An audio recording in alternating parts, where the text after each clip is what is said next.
Here's how to remove your phone number on Facebook. Now, open up the Facebook app on your iPhone, Android, or if you're on a computer, go to facebook.com. Now, we need to get to your settings. So to do that, tap on Menu at the bottom right and the gear icon at the top right.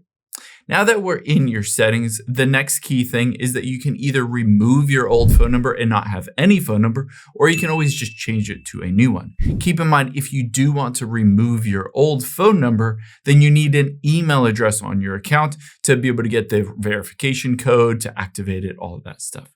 So the next thing we'll do is tap on See More in Account Center. And now from here, your personal details at the very bottom has your phone number in it, so tap on that. And now you can see contact info has both email and phone number. So just tap on that. Now, as I said before, you can always hit add a new contact and add a mobile number if you just wanted to change it to a new phone number. However, keep in mind, you don't need a phone number if you wanted to completely remove it.